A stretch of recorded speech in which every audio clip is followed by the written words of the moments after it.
3, 2, 1. Open your mind. Assalamualaikum warahmatullahi taala wabarakatuh. Ya teman-teman, kita berjumpa kembali pada video kali ini atau pada materi ini ya, kita akan belajar bersama-sama mengenai sistem informasi fungsional manajemen pendidikan. Oke. Nah, apa saja nanti sistem informasi fungsional dalam pengelolaan manajemen pendidikan? Teman-teman pastikan menonton video ini sampai selesai. 3, 2, 1. Open your mind.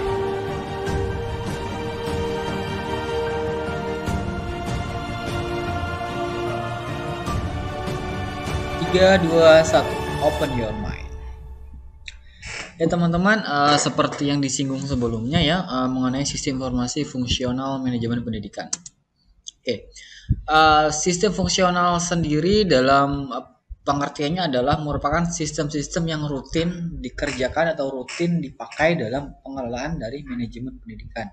Nah, ada apa saja? Yang pertama itu adalah sistem informasi akademik, sistem informasi SDM, sistem informasi perpustakaan, sistem informasi bank soal, dan sistem informasi kehumasan. Itu adalah beberapa sistem informasi yang penting yang umumnya sih digunakan untuk kegiatan atau manajemen dalam bidang pendidikan.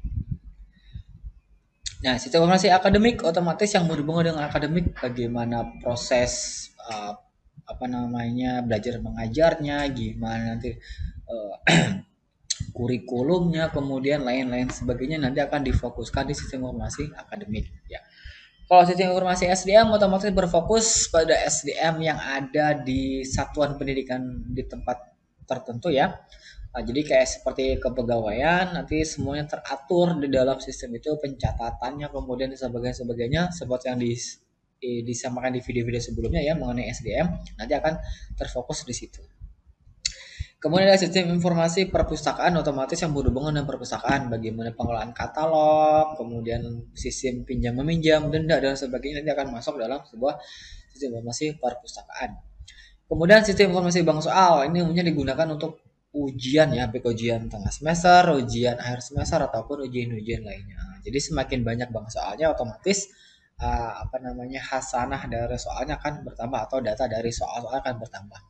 Gunanya apa? Gunanya agar ketika ingin menerapkan sebuah sistem informasi ujian, misalnya seperti ya ujian online dan sebagainya, maka bank soalnya nanti akan merandom atau soalnya akan terrandom dan akhirnya adalah dari satu orang ke orang lain akan memiliki soal yang berbeda hingga mengurangi dampak dari contek mencontek, kira-kira seperti itu. Kemudian SI kehumasan atau sistem informasi kehumasan, ini berhubungan tentang humas dari satuan pendidikan ke dunia luar. Dunia luar ini artinya informasi yang disampaikan atau hal-hal yang terkait tentang sekolah akan disampaikan ke pihak eksternal, baik itu ke orang tua murid ataupun misalnya ke pengunjung-pengunjung website dari sekolah. Kira-kira seperti ya kalau menggunakan sebuah sistem informasi. Nah, dalam menerapkan sebuah sistem informasi, pertama teman-teman yang harus dilakukan adalah adanya prosedur atau SOP ya.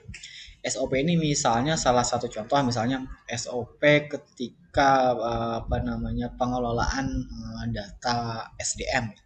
Misalnya dari sistem rekrutmen hingga pencatatan datanya itu seperti apa. Mana yang boleh dipublikasi, mana yang tidak ya. Contoh kayak nomor handphone itu sebenarnya adalah sesuatu hal yang privasi, tidak bisa dipublikasi. Namun nyatanya sekarang kita mudah sekali membagikan nomor handphone, padahal nomor handphone itu bisa digunakan oleh orang yang tidak berkepentingan ya, untuk tujuan yang tidak menyenangkan atau untuk tujuan jahat. Contohnya bisa untuk meneror, kemudian misalnya untuk promosi-promosi yang tidak. Nah, hal yang seperti itu. Jadi ada prosedur atau SOP sendiri mengenai kelima sistem informasi fungsional manajemen tadi ya, teman-teman ya, harus ada itu. Kemudian ada kebutuhan informasi. Nah, kebutuhan informasi ini disesuaikan tentang masing-masing sistem fungsional ini. Kayak misalnya sistem informasi akademik. Nah, apa saja sih yang dibutuhkan di informasi sistem akademik itu? Misalnya bagaimana penjadwalan sekolah gimana, penjadwalan mata pelajaran gimana, proses kurikulumnya seperti apa, kalau penggantian kurikulumnya bagaimana. Nah, itu kita dianalisis dulu kebutuhan-kebutuhan apa saja yang diperlukan sebelum menggunakan sebuah sistem informasi. Nah, ketika prosedur sudah ada, kebutuhannya sudah jelas, baru kita proseskan penerapan. Nah, penerapannya tentunya harus dibuat dulu, baru nanti diterapkan. Nah, setelah sistemnya ada kemudian diterapkan, yang berikutnya adalah dilakukan proses testing atau pengecekan. Pengecekannya adalah apakah informasi yang sudah kita tentukan sebelumnya pada kebutuhan informasi apakah sudah benar atau tidak. Jangan-jangan yang kita misalnya kebutuhan informasinya kita perlu A, B, C, D, ternyata dari sistem yang dibuat tadi ternyata hanya misalnya A, B, C saja yang bisa. Berarti kan ada ketidaksinkronan. Nah, berarti di situ nanti dilakukan evaluasi. Evaluasinya seperti apa? Misalnya apakah itu kesalahan dari developer yang membuat sistemnya atau ada yang lainnya. Nah, itu dilakukan di evaluasi seperti itu. Kemudian hasil evaluasi juga dijadikan alasan atau dijadikan timbal balik ya untuk pengelolaan sistem informasi yang akan datang. Nah, kira-kira seperti itu. Jadi ada beberapa tahapan nanti agar proses sebuah sistem informasi manajemennya dapat berfungsi dengan baik. Ya, itu tadi beberapa hal terkait dari analisis ketika ingin menerapkan sebuah sistem informasi manajemen ya teman-teman ya, atau sistem informasi fungsional manajemen. Nah, nanti teman-teman silahkan, ini ada tugas buat Anda. Ini tugas yang pertama atau soal yang pertama ya dari tugas ketiga. Dari kelima sistem fungsional manajemen ini silakan Anda pilih salah satu mana yang akan Anda analisis. Gitu ya. Anda pilih salah satu. Nanti tim Anda adalah 2 orang, jadi setiap memilih salah satu ini ada 2 orang. 2 orang berarti satu aja nanti pilih. Gitu ya. Mau sistem informasi akademik, sistem informasi SDM, atau perpustakaan, bank soal, atau kehumasan. Nanti Anda pilih di situ. Oke. Nah, detailnya gimana nanti akan saya contohkan di sini. Misalnya saya kasih contoh adalah sistem informasi sarana dan prasarana. Karena di sini agak berbeda ya, tidak ada di sini. Jadi saya masukkan di sini. Sistem informasi sarana dan prasarana ini berbeda sama sistem informasi inventory atau inventaris ya. Agak sedikit berbeda ya sistemnya ya. Nah, nanti yang Anda buat adalah menganalisis dari salah satu yang di sini terhadap objek yang sudah pernah Anda laksanakan ketika Anda magang. Misalnya kalau Anda magang di sekolah, misalnya di sekolah A ya, anggapnya seperti itu ya. Nah, nanti silakan Anda ingat-ingat kembali gimana sistem yang ada di sana terkait salah satu dari sistem informasi fungsional manajemen pendidikan ini ya. Anda ingat salah satunya aja pilih, nggak usah semuanya. Yang pertama prosedur. Nah, misalnya anggaplah seperti ini. Anda mengambil, nanti jadi ini ya. Yang pertama adalah prosedur atau SOP. Jadi nanti di hasil analisa Anda yang pertama adalah Anda gambarkan prosedur pengelolaan. Seperti itu ya. Karena ini sarana dan prasarana punya saya berarti terhubungan dengan sarana dan prasarana. Kalau Anda nanti sesuaikan sama tema yang Anda pilih tadi. Misalnya prosedurnya seperti apa ya. Kemudian kalau di Sarpas kan berarti pencatatan penambahan sarana dan prasarana. Kemudian ada prosedur pencatatan pengurangan sarana dan prasarana misalnya yang rusak, tidak layak pakai atau dihibahkan dan lain-lain. Nah, itu ya. Ada 2 prosedur utama yaitu bagaimana menambahkan data sarana dan prasarana baru, kemudian ada data untuk pengurangan. Nah, pengurangannya ini dibagi lagi. Yang rusak itu seperti apa, tidak layak pakai seperti apa, dihibahkan apa dan lain-lain. Nah, itu Anda gambarkan dalam sebuah diagram ya. Misalnya ada kayak alur ya. Anda mungkin tahu yang namanya infografis ya. Nanti Anda bikin yang seperti itu. Seperti infografis seperti itu.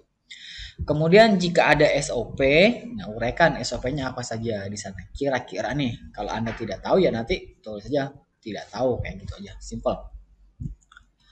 Kemudian kebutuhan informasi. Nah, kalau sarana dan prasarana kan berarti kebutuhan informasinya adalah total sarana prasarana saya berapa misalnya gitu ya kalau saya kepala sekolah ya.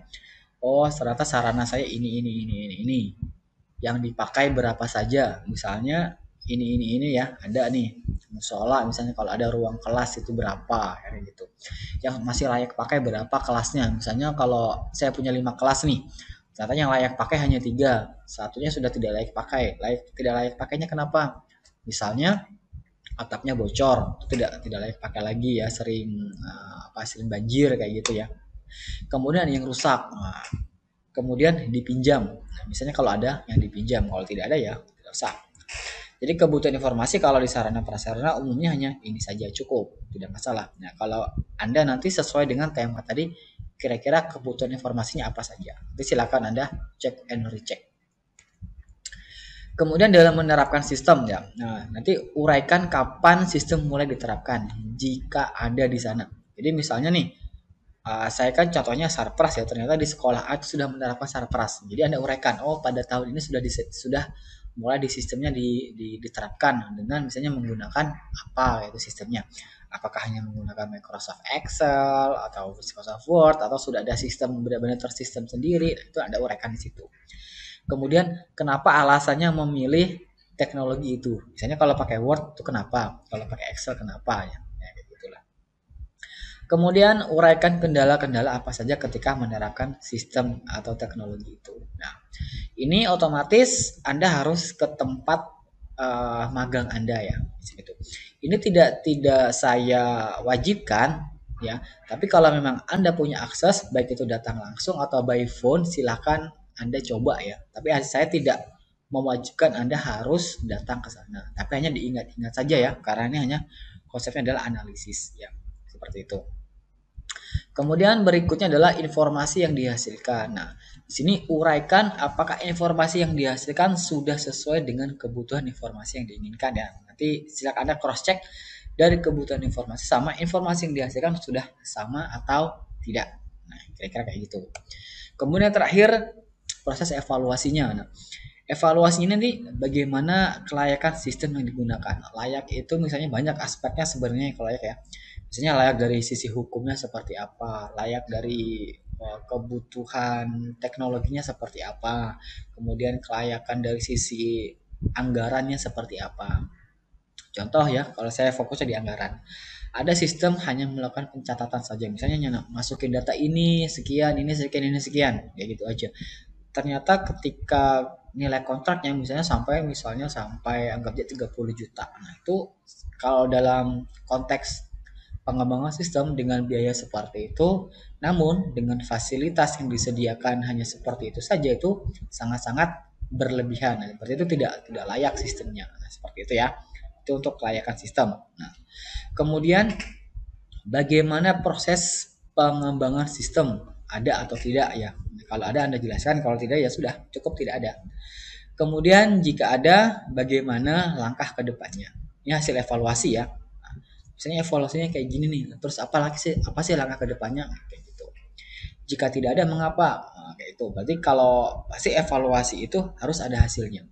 Kalau ada pengembangan, misalnya langkah ke depannya seperti apa? Kalau tidak ada, kenapa kok tidak ada? Nah, gitu ya. Itu tetap ada dua pertanyaan. Misalnya kalau sistemnya tidak bagus kok tidak dikembangin, nah, berarti kan kenapa tidak dikembangin? Nah, kayak gitu. Misalnya bla bla bla bla bla bla bla bla. Nah, kira-kira kayak gitu teman-teman. Ya. Jadi nanti silahkan teman-teman buat ya. Ingat satu tema adalah 2 orang. Silahkan berkolaborasi baik-baik ya teman-teman ya. Oke, mungkin itu saja dari sistem informasi fungsional manajemen pendidikan. Jadi ini tidak ada teori yang lebih spesifik, ini hanya implementasi. Jadi untuk teori sudah kita selesaikan dari pertemuan-pertemuan di video-video sebelumnya. Nah, sekarang baru kita lakukan implementasi. Ya. Oke, demikian materi kali ini. Kita akan bertemu kembali di video-video dan materi berikutnya. 3, 2, 1, close your mind. Assalamualaikum warahmatullahi wabarakatuh.